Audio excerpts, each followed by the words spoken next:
Bonang's heart swelled with joy as she stood adorned in her traditional wedding attire, the beadwork glittering under the South African sun. The day was perfect. Family, friends, and neighbors filled the Johannesburg venue with laughter and ululation. Among the smiling faces was Thembi, Bonang's best friend since high school, who had been by her side every step of the way. Thembi first met Thabo, Bonang's husband, during the wedding ceremony. Bonang noticed how effortlessly they chatted during the reception, laughing over shared jokes. "You two are getting along so well," Bonang had teased, blissfully unaware of the seeds that had just been sown. That evening, Thembi congratulated her friend, expressing admiration for Thabo. "You're lucky," she said. Bonang smiled, confident she had everything she'd ever wanted. Weeks after the wedding, Thabo received a message from an unknown number. It was Thembi.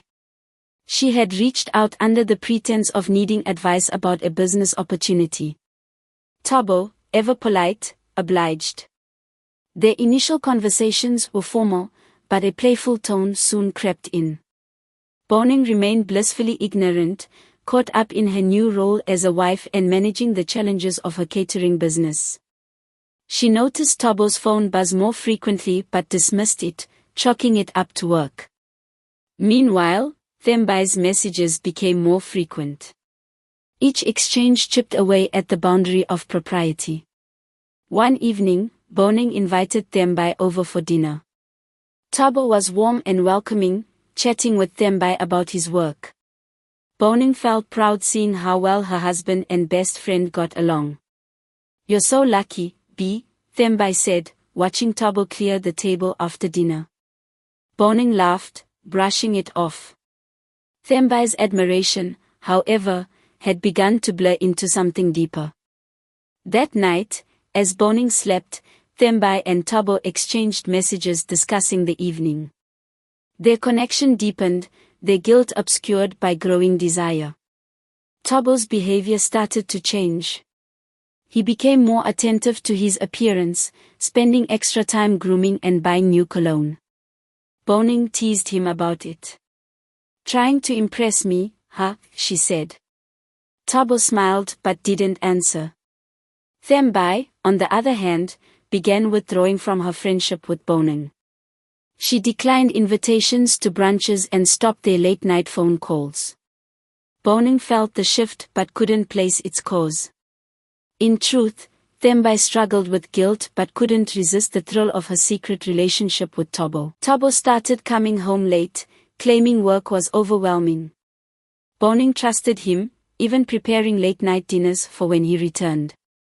Meanwhile, Thembi's social media posts suggested she was frequently out with someone special, though she kept her captions vague.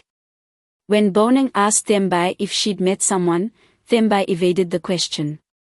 "Just focusing on myself for now," she said, plastering on a smile. Bonang had no reason to doubt her best friend. Thembi's guilt momentarily flared but was quickly drowned by her growing infatuation with Thabo.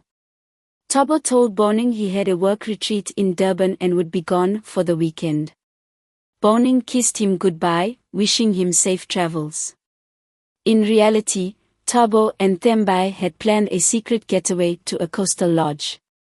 For 2 days, they reveled in their forbidden affair, far from prying eyes. Bonang spent the weekend working and missed her husband deeply, sending him sweet messages and asking for updates.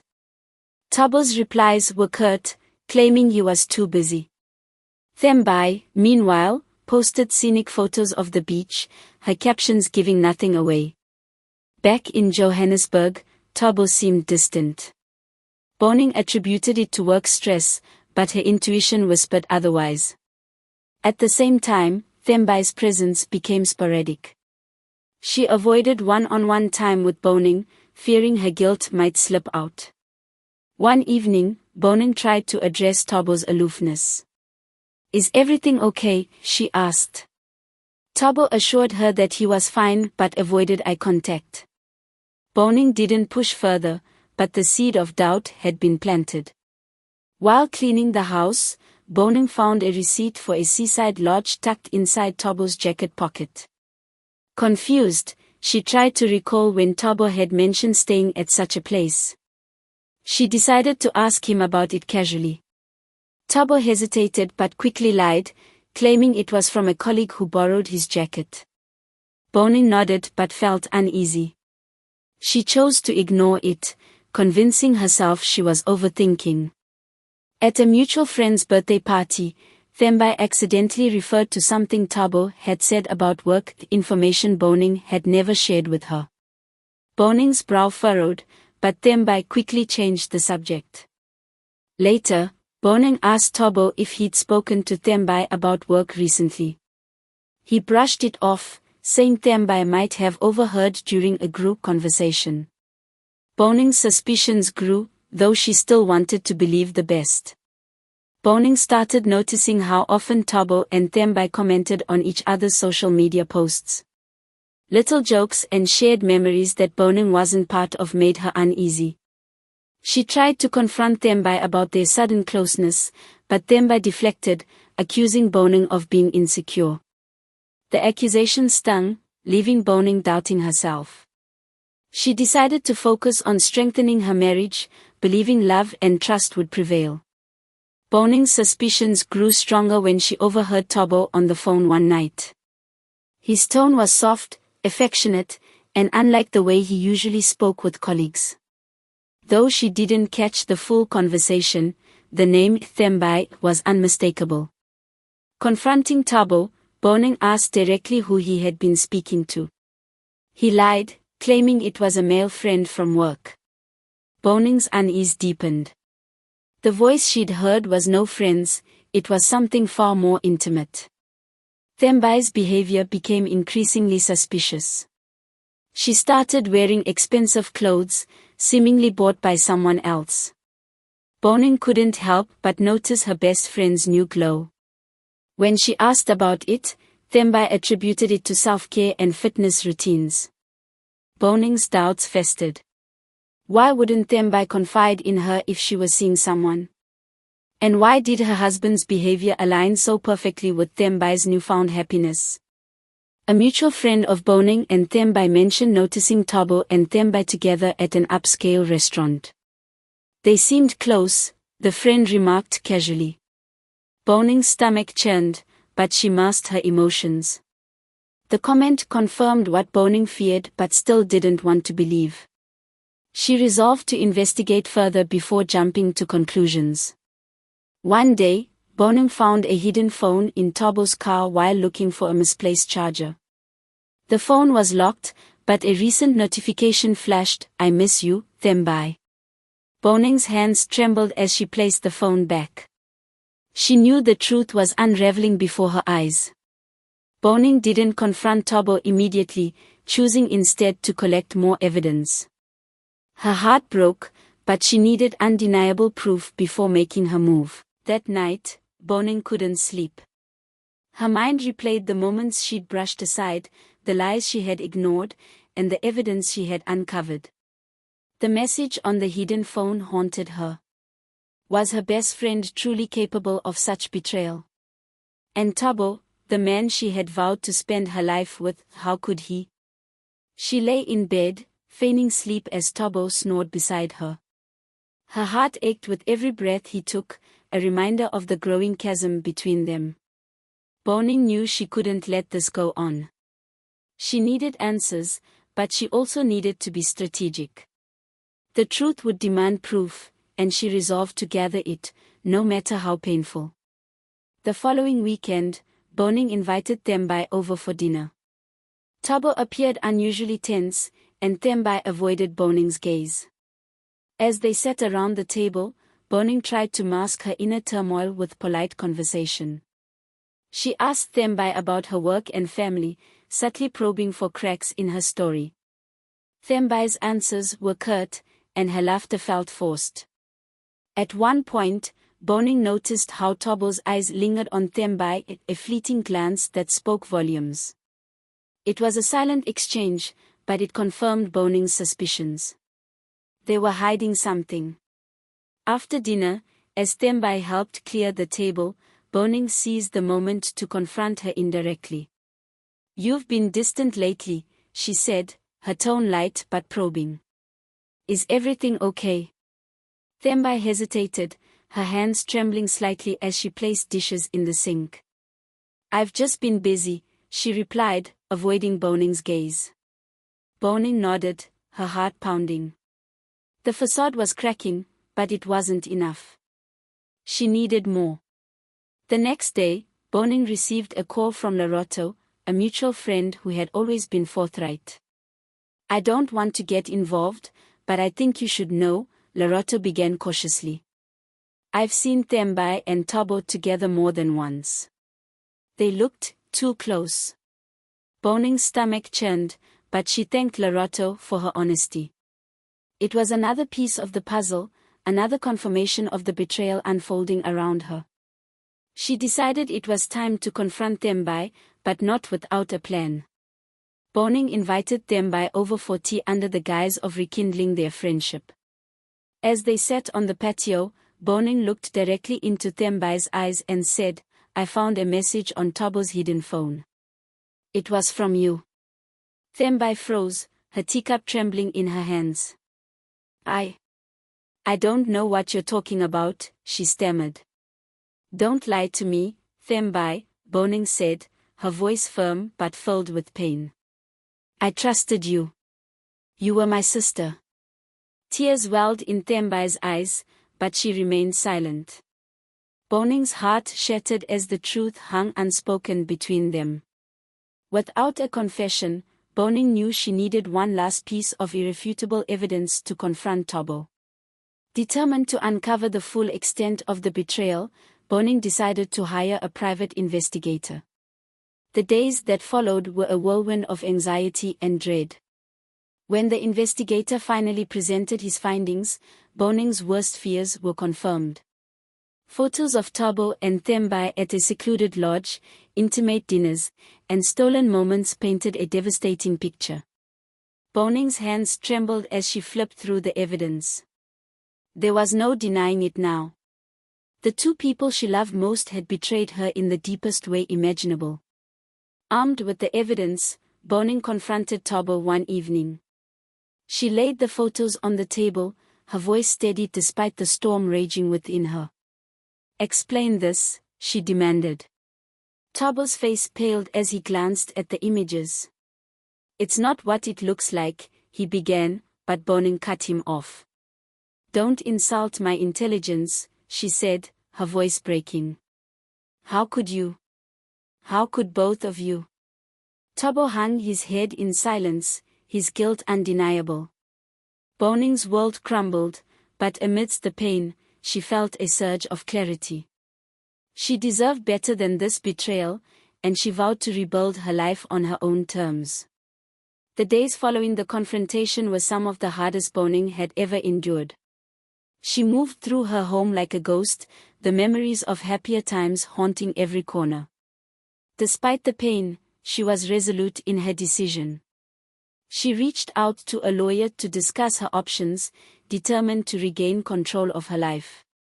Meanwhile, Thabo attempted to apologize. He sent flowers, wrote letters, and even tried to speak to her directly, but Bonang refused to engage. She had given him her trust, and he had shattered it. There was no going back. Her parents, upon hearing the news, were devastated but supportive. Her mother reminded her of her strength, saying, "You are a woman of dignity, Bonang. Do not let anyone take that from you." These words became a mantra for Bonang as she began to envision a life without Thabo. Word of the affair spread quickly within their community. Friends, neighbors, and even distant relatives called Bonang to express their shock and sympathy. Some tried to pry for details, but Bonang kept her responses brief. She refused to let gossip dictate her narrative. Thembi, on the other hand, faced public backlash. Mutual friends began to distance themselves from her, and she found herself increasingly isolated. Despite this, she made no attempts to reach out to Bonang, a silence that spoke volumes. Thabo's reputation also took a hit. His colleagues and friends viewed him differently, and his once charmed life seemed to crumble alongside Bonang's. Yet, Bonang found solace in the support of those who rallied around her, proving that she was not as alone as she had feared. One evening, weeks after the confrontation, Thembi showed up unannounced at Bonang's doorstep. Her eyes were red from crying, and she looked worn down. "Bonang, please," she began, her voice trembling. "I need to explain." Bonang stood in the doorway, her expression cold. "Explain what?" "That you betrayed me? That you destroyed our friendship?" Thembi broke down, tears streaming down her face. "I never meant for it to go this far. I was weak, and I made a terrible mistake. Please, forgive me." Bonang took a deep breath, her heart heavy. "I can forgive you, Thembi. Not now. Maybe not ever. You didn't just hurt me, you broke something that can never be fixed." With that, she closed the door, leaving Thembi sobbing on the porch. Determined to start anew, Bonang threw herself into her work. She took on new projects, joined community organizations, and even started a support group for women who had experienced betrayal. The group became a source of healing, not just for Bonang but for many others as well. Through these efforts, Bonang began to rediscover her sense of self. She was no longer defined by her marriage or her friendships but by her resilience and strength. Slowly but surely, she began to see a future filled with possibilities. As Bonang thrived in her new pursuits, Thembi's life spiraled out of control. She lost her job due to the scandal and found herself ostracized by most of her social circle. Desperation drove her to seek reconciliation with Bonang once more, but this time, Bonang was firm. "I've moved on, Thembi," Bonang said during a chance encounter at a local cafe. "I wish you the best, but we can never go back to how things were. You need to find your path without me." Thembi's face crumpled, but Bonang felt a sense of closure as she walked away. She had said her piece, and for once, her heart felt lighter. Thabo, too, struggled with the aftermath of his actions. His career took a hit as colleagues distanced themselves from him. He tried reaching out to Bonang, hoping for a second chance, but she made her stance clear. "You made your choice, Thabo," she said during their last conversation. "Now, I'm making mine. Goodbye." Thabo's regret was palpable, but Bonang refused to let his remorse pull her back into a toxic situation. Her focus was on her own growth and healing. Months turned into a year, and Bonang's heart began to heal.